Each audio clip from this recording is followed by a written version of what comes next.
Olá, meus irmãos, a paz do Mestre Jesus esteja com todos, que Deus abençoe quem me ouve e que o Senhor Deus Todo-Poderoso possa vir falar conosco através dessa breve palavra, que ela possa nos instruir, nos animar e nos fortalecer, em nome do Senhor Jesus. É assim o desejo do meu coração. O texto hoje para nossa breve reflexão, eu gosto muito dele, começa no Evangelho de Jesus Cristo, segundo o autor e evangelista Marcos. Quero ler com vocês o capítulo 6, a partir da parte B do versículo 6. Diz assim: Então Jesus percorreu diversos povoados, ensinando os seus moradores. Reuniu os 12 e começou a enviá-los de 2 a 2, dando-lhes autoridade para expulsar espíritos impuros. Instruiu-os a não levar coisa alguma na viagem, exceto um cajado. Não poderiam levar alimento, nem bolsa de viagem e nem dinheiro. Poderiam calçar sandálias, mas não levar uma muda de roupa extra. Disse-lhes: onde quer que forem, fiquem na mesma casa, até partirem da cidade. Mas se algum povoado se recusar a recebê-los e ouvi-los, ao saírem, sacudem a poeira dos pés como sinal de reprovação. Então eles partiram, dizendo a todos que encontravam que se arrependessem. Expulsavam muitos demônios e curaram muitos enfermos, ungindo-os com óleo. Glória a Deus, irmãos. Essa parte que o evangelista Marcos envia, pode-se dizer que é a primeira missão dos discípulos sozinhos, sem o mestre. Mas primeiro nós precisamos captar a essência da coisa. Eles viram o mestre acalmando o mar. Eles viram o mestre expulsando muitos demônios, inclusive um de grande poder, que é o do Gadareno, que teria mais de 2.000 demônios ali dentro daquele homem. Viram operando curas e libertações maravilhosas, levantando os coxos, os paralíticos da cadeira, curando os cegos e até mesmo uma ressurreição da filha de Jairo e a cura da mulher do fluxo de sangue. Então eles foram treinados para crer no mestre. Eles passaram por um processo de aprendizado e mediante a isso chegaram agora a hora de eles levarem aquilo que eles aprenderam, logicamente no início, irmãos. Então, eu creio que essa pregação vai de encontro ao coração de algumas pessoas desejosas de viver o seu ministério. Vamos lá? Vamos fazer as aplicações pertinentes? Capítulo 6, versículo B diz: Então Jesus percorreu diversos povoados, ensinando aos seus moradores. Sabemos que Jesus, irmãos, é a expressão perfeita do Pai. Sim, ele tem o caráter perfeito do Pai. As características de Jesus remetem a Deus. Nós sabemos que ele é a palavra encarnada. Ele é santo, ele é um ente santo e perfeito. É um Deus da Trindade, o Filho, o Deus Filho Todo-Poderoso, o Rei. E a palavra começa falando que ele percorreu diversos povoados ensinando. Nós percebemos que quando Jesus começou o seu ministério foi de maneira meteórica. Ele passou 30 anos se preparando, como todos nós, num processo que não é muito relatado, mas quando chegou a hora, a gente percebe que ele não parou. E eu não creio que ele ficou parado, irmãos, durante o momento do preparo. Isso mostra para nós que o céu se move. O céu está se movendo, meu irmão. O céu está se movendo, minha irmã. Mesmo que você não veja, o céu está se movendo, sabe, em comunhão contigo, alinhado ao propósito que ele colocou dentro do seu coração. Eu gosto de um texto, Ezequiel capítulo 1, versículo 12, diz bastante sobre nós, o chamado de Ezequiel. Logo que ele foi chamado, ele teve a visão de alguns anjos e algumas rodas. E Ezequiel 1:12 diz: elas se moviam na direção em que o Espírito queria, sempre para a frente e sem se virar para os lados. E esse é o Espírito Santo falando para nós o que ele diz em Isaías capítulo 30, versículo 21. Quanto te desviares para a direita ou para a esquerda, ouvirás uma voz que atrás de você dizendo: este é o caminho, andai nele. E nós percebemos que essas eram as asas dos anjos, e elas sempre se moviam para a frente conforme o Espírito queria, porque o Espírito coordena a direção.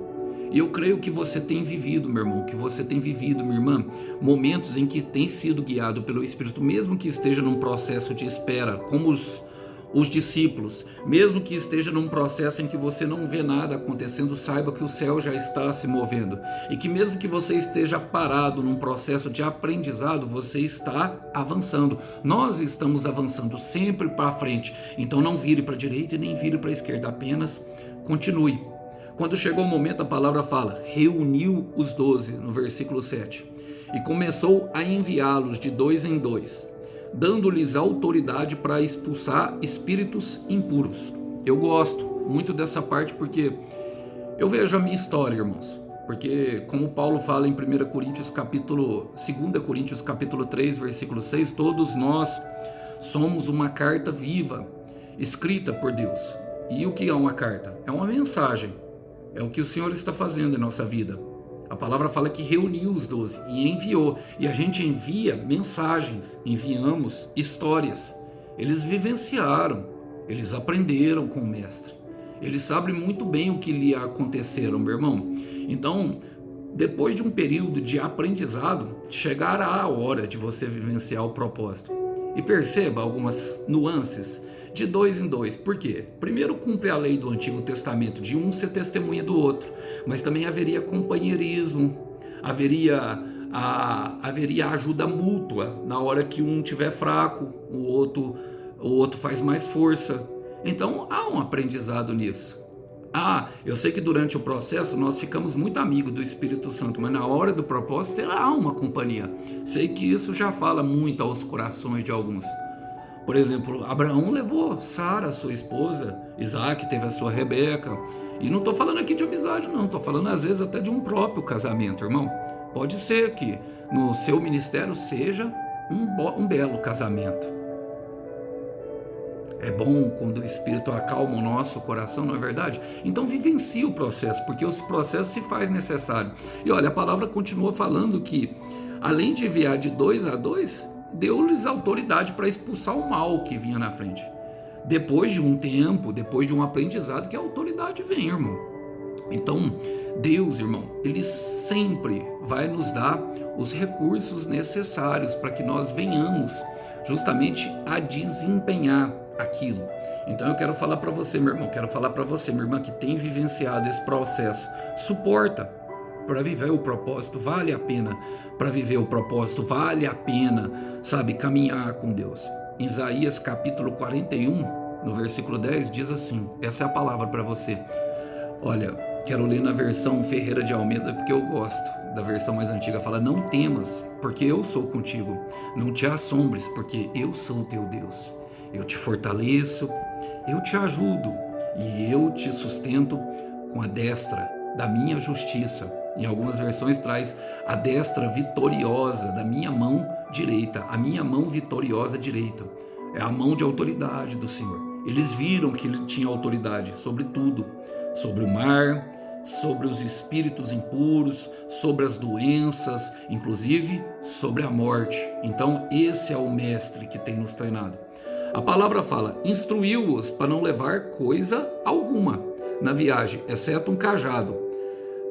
Não poderia levar alimento, nem bolsa de viagem, nem dinheiro, irmão. Essa parte ela é maravilhosa, porque, irmão, a gente entende que nessa jornada não será necessário nós levarmos cargas extras. E essas coisas aqui, alimentos, a bolsa de viagem, o dinheiro, fala das preocupações dessas coisas. Como ele fala para os próprios discípulos, não se preocupem.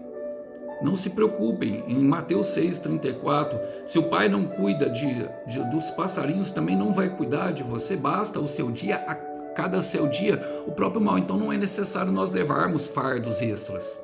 Não é necessário levar cargas extras, minha irmã.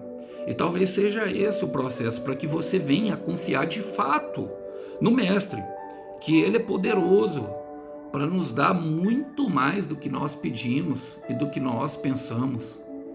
Então, solta o fardo, meu irmão. Solta o fardo, minha irmã. Solta aquilo. Olha, a palavra fala, levar coisa alguma exceto o cajado. O cajado sempre no Antigo Testamento fala de direção de Deus, da presença do Espírito Santo suprindo tudo aquilo que nós precisamos. Então solta, sabe, solta aquilo que você não precisa, meu irmão. Solta aquilo que você não precisa, minha irmã, na viagem. Solta aquilo que você já sabe que não vai combinar com o propósito. O que Deus te mostrou? Que você vai ser um grande empresário, uma grande empresária? E o que não combina? O que você está levando de ensinamento extra que não precisa? Seja simples, como uma pomba. Olha, Mateus 11, 28 fala: vinde a mim todos que estáis cansados e oprimidos, porque eu vos aliviarei.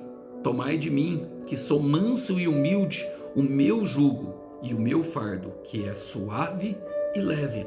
E se não é suave e é leve, eu sei que nos momentos de dor fica um pouco tudo muito pesado no momento da purificação, mas é necessário ir soltando algumas coisas, algumas preocupações, até mesmo alguns embaraços, alguns pecados, algumas coisas que não vão precisar. Olha, no versículo 9 ele diz, fala assim, poderiam calçar sandálias, mas não levar nenhuma muda de roupa. Por quê, irmão? É a grande pergunta. Porque até a roupa é algo bastante íntimo o que o Senhor está falando aqui. A roupa fala justamente da pele do cordeiro, vestir de toda a armadura de Deus. Aqui nós percebemos, meu irmão, que os recursos que eles precisarão, que a hora que fala de levar só o cajado, virão do céu. O Senhor, nessa caminhada desse propósito, depois de um primeiro treinamento, depois de você começar a querer dar uns passos de fé, de nós queremos dar uns passos de fé, nós perceberemos que tudo que nós precisamos virá do céu.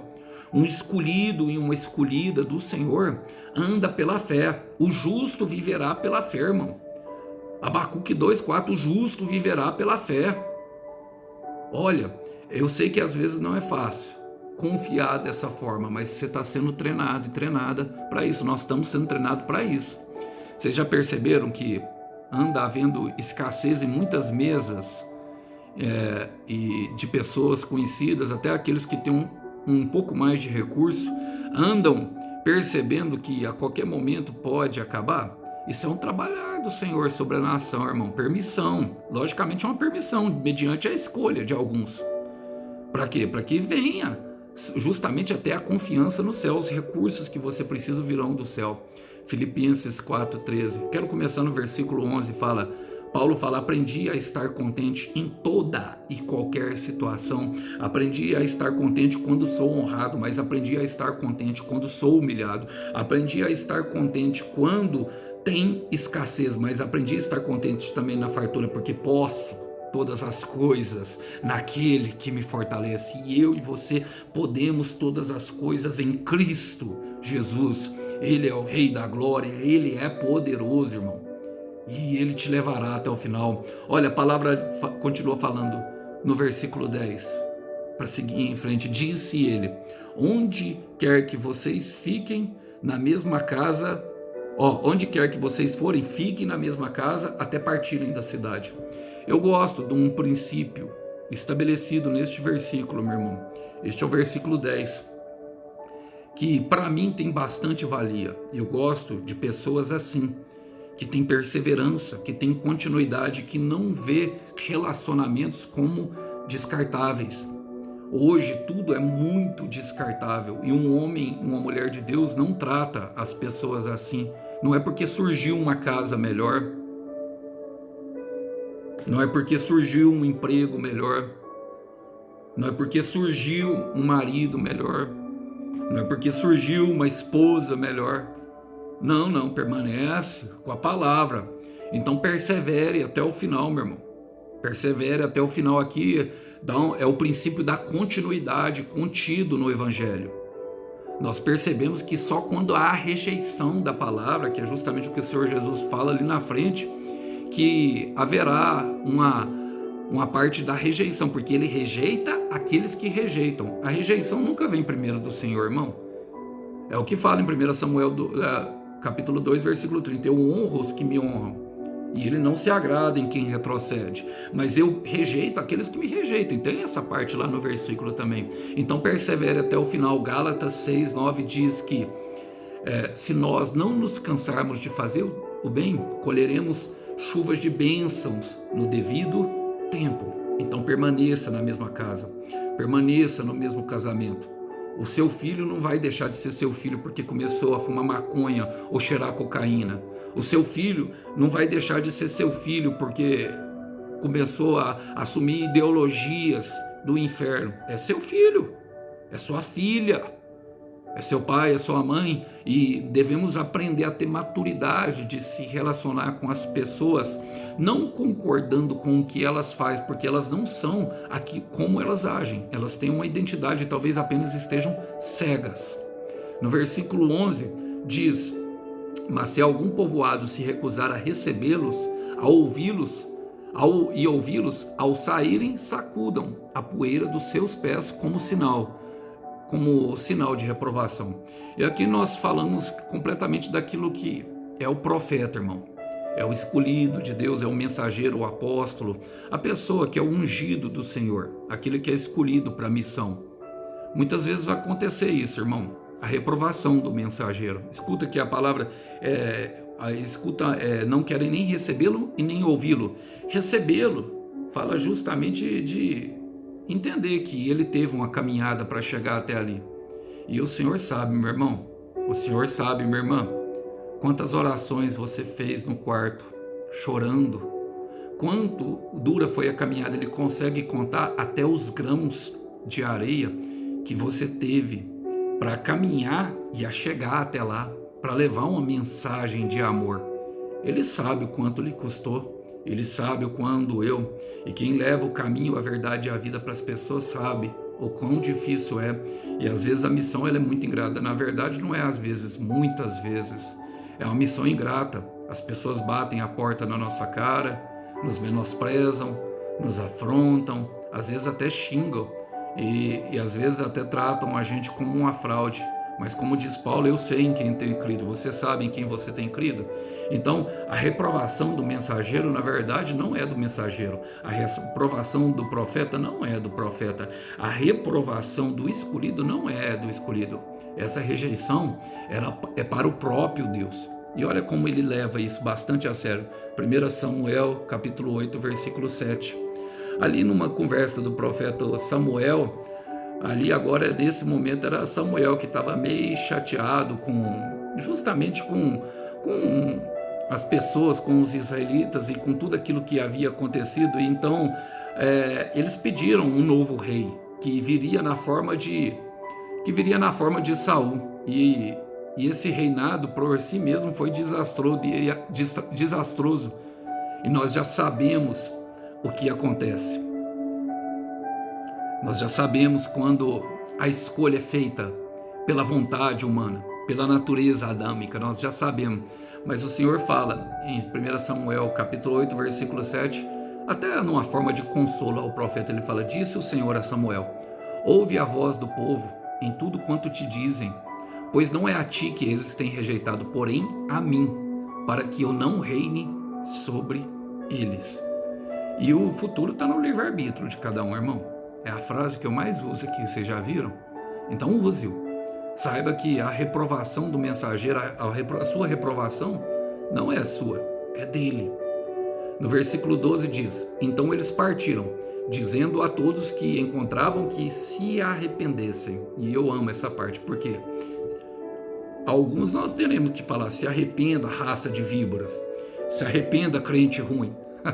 Aquele que não quer se arrepender, que não quer ver a mensagem. Muitas vezes teremos que falar um pouco mais grosso, mas a mensagem, ela continua a mesma, irmão.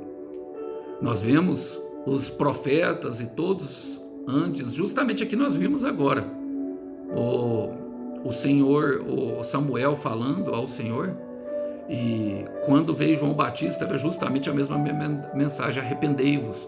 E quando veio Jesus em Marcos 1,15, olha, de fato o tempo prometido chegou, arrependei-vos e crede na boa nova. Por quê?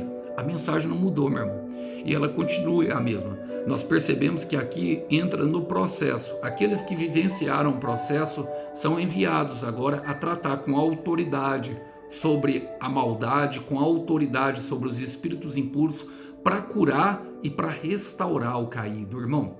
E é isso que nós estamos fazendo e aprendendo aqui.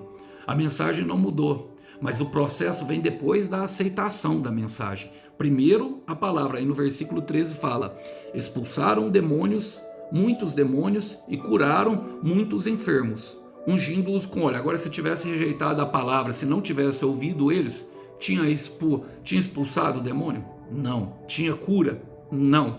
Tinha unção, e a unção fala da presença do Espírito Santo. Então nós vemos de forma ordenada como o Senhor trabalha em nossa vida. Primeiro, palavra, como nós vemos no casamento: encham as talhas d'água para depois transformar elas em vinho, ou seja, alegria. A água fala da água da palavra. Então, primeiro a mensagem, irmão, e depois o processo vem depois da aceitação. Nós vemos justamente o que está em Mateus capítulo 28, ide por todo mundo e pregai o evangelho. Muitos cristãos tratam como pregar o evangelho como um mandamento, e sim, todos nós somos potenciais cartas vivas na mão de Deus, com um testemunho e com algo para contar. Não estou aqui de maneira alguma, irmão, excluindo essa responsabilidade, mas o difícil mesmo é fazer discípulos. Por quê? Porque exige cuidado, exige paciência, exige comunhão, de, caminhar dia após dia. Por isso ele fala em Mateus capítulo 5 ou 6, se eu não me engano, versículo 41, se você andar 1 milha e a pessoa não quiser andar mais com você, se for obrigado, ande a 2ª milha, mesmo que a pessoa não queira. Fala de oração, fala de estar junto com a pessoa, de paciência com os pecados, de paciência com as dificuldades, todos nós passamos. Então o processo vem depois da aceitação, e aí nós entendemos que a hora que chega na unção, expulsa o mal, cura os enfermos, ou seja, cura as emoções, cura tudo que precisa ser curado, vem a unção e ungiu-os com óleo. E aí nós percebemos Colossenses capítulo 1, versículo 27, Cristo em nós, a esperança da glória. Saiba que tudo isso que você está vivendo, meu irmão, tudo isso que você está vivendo, meu irmão, está te conduzindo exatamente a um milagre. Então não desista daquilo que você tem pedido a Deus. Busque a sabedoria que vem do alto, o entendimento do céu, seja guiado pelo cajado de Deus, pelo cajado do Espírito Santo. Renuncie às suas próprias vontades e viverá um propósito lindíssimo. O Cordeiro tem uma recompensa por teu sacrifício. Que os irmãos possam ficar com essa breve mensagem. A paz do Mestre esteja com todos. Até uma próxima. Tchau, tchau.